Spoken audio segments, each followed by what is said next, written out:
সদৌ কবি সন্মিলনৰ শ্ৰেষ্ঠ স্বীকৃত শাখা নাজিৰা কবি সন্মিলনৰ দ্বিতীয় দ্বিবাৰ্ষিক পূৰ্ণাংগ অধিৱেশনখনি চকীমুখ উচ্চতৰ মাধ্যমিক বহুমুখী বিদ্যালয়ৰ সাহিত্যকোষৰ সহযোগত চকীমুখ উচ্চতৰ মাধ্যমিক বিদ্যালয়ৰ প্ৰেক্ষাগৃহত দিনজোৰা কাৰ্যসূচীৰে অনুষ্ঠিত কৰা হয়।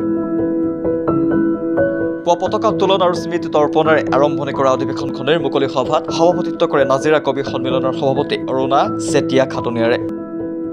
মুকলি সভাত স্মৃতি গ্ৰন্থ কাব্যাঞ্জলি কাব্য পত্ৰিকা প্ৰতিটি উন্মোচন কৰাৰ উপৰি শাখাৰ বিভিন্ন বঁটা প্ৰদান আৰু নাজিৰাৰ শিক্ষা সাহিত্যৰ লগত জড়িত 4গৰাকী বিশিষ্ট বৰ্ষীয়ান ব্যক্তিক সম্বৰ্ধনা জনোৱা হয়। কবিতা পাঠ নৃত্য গীতেৰে জীপাল হৈ উঠা অধিৱেশনখনিত সদৌ অসম কবি সন্মিলনৰ সাধাৰণ সম্পাদককে ধৰি শিৱসাগৰ জিলা আৰু নাজিৰা শাখাৰ বিষয়ববীয়াসকলৰ লগতে স্থানীয় কেইবাগৰাকীও বিশিষ্ট ব্যক্তি উপস্থিত থাকে। উচ্চতৰ মাধ্যমিক বিদ্যালয়ত আমাৰ নাজিৰা কবি সন্মিলনৰ দ্বিবাৰ্ষিক পূৰ্ণাংগ অধিৱেশন সম্পন্ন হৈছে। আজি পুৱা 9 বজাৰ পৰাই কাৰ্যসূচী আৰম্ভ হৈছে।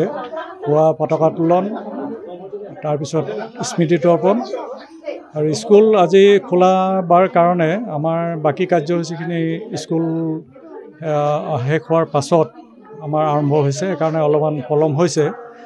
যিখিনি কথা আমাৰ সম্পাদক ডাঙৰীয়াই বাকীখিনি কথা কৈছে, মই এটা কথাই কৈছোঁ, ইয়াত আপোনালোকৰ ওচৰত দাঙি ধৰিব বিচাৰিছোঁ যে নাজিৰা কবি সন্মিলনৰ আজি আপোনালোকে ইতিমধ্যে আপোনালোকেও নিশ্চয় জানে যে 3বাৰ আমাৰ জিলাৰ ভিতৰত শ্ৰেষ্ঠ শাখা হিচাপে নিৰ্বাচিত হৈছে।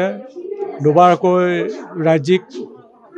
ৰাজ্যিক ভিত্তিত শ্ৰেষ্ঠ শাখা হিচাপে নিৰ্বাচিত হৈছে।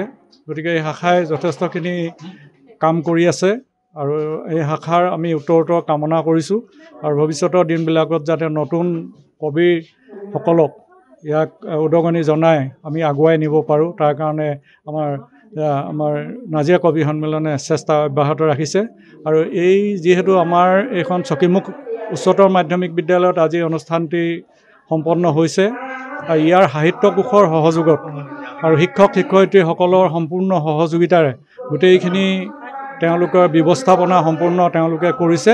এই আপাহতে তেখেতসকলকো আমি ধন্যবাদ জ্ঞাপন কৰিছোঁ আৰু ভৱিষ্যতৰ দিনবিলাকতো তেওঁলোকৰ পৰা আমি এনে সহায় সহযোগিতা কামনা কৰিছোঁ। আমাৰ নাজিৰা কবি সন্মিলনৰ দ্বিবাৰ্ষিক পূৰ্ণাংগ অধিৱেশন আমি দিনটীয়া কাৰ্যসূচীৰে আমি ইয়াত উদযাপন কৰিছোঁ। চকীমুখ উচ্চতৰ মাধ্যমিক বিদ্যালয় তেখেতসকলৰ যি সাহিত্যকোষ, এই সাহিত্যকোষৰ সহায়ত আমি কৰিছোঁ।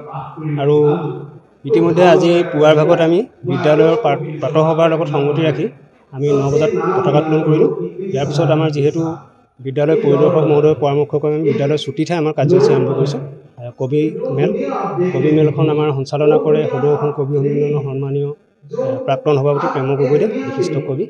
আৰু সেই কবি মেলখন আমি এই বিদ্যালয়ৰ প্ৰাক্তন শিক্ষয়িত্ৰী কবি দেৱন্তী চিকৰ সোঁৱৰণত আমি কৰিলোঁ কবি মেলখন।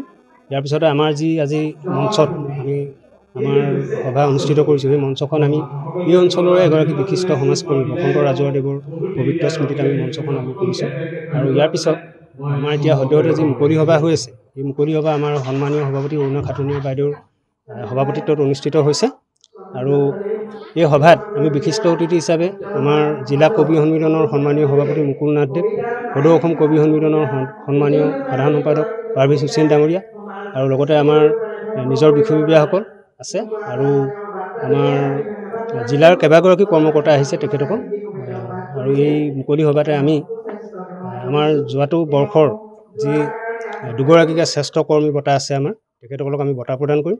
লগতে আমাৰ যুৱ কবি বঁটা আছে। আমাৰ এইবাৰৰ যুৱ কবি বঁটা লাভ কৰিছে এগৰাকী যুৱ কবি, তেওঁ নাজিৰা পানীবিলৰ তেওঁ এগৰাকী শিক্ষয়িত্ৰী, তেওঁ লুইজি বুঢ়াগোহাঁই, তেখেতে মানে যুৱ কবি বঁটা লাভ কৰিছে এই বছৰ। তেখেতকো আমি বঁটা প্ৰদান কৰিম। লগতে আমি 4গৰাকী বিশিষ্ট ব্যক্তি নাজিৰা মহকুমাৰ ক্ৰমে বীৰেণ শৰ্মা ছাৰ আৰু উষা শইকীয়া বাইদেউ, ৰঞ্জু বুঢ়াগোহাঁই বাইদেউ আৰু মহেন্দ্ৰ গোস্বামী, এই তেখেতসকল এই 4জন শিক্ষাবিদ কবি সাহিত্যিক তেখেতসকলক আমি ইয়াত সম্বৰ্ধনা জনাবলৈ আমন্ত্ৰণ জনাইছোঁ। আৰু লগতে আমাৰ প্ৰধান সম্পাদক ডাঙৰীয়াই আমাৰ 6গৰাকী আজীৱন সভ্যৰ পত্ৰ আনিছে। তেখেতসকলে তেওঁ মানে আনুষ্ঠানিকভাৱে তেখেতসকলক আজীৱন সভ্যৰ পত্ৰখিনি দিব।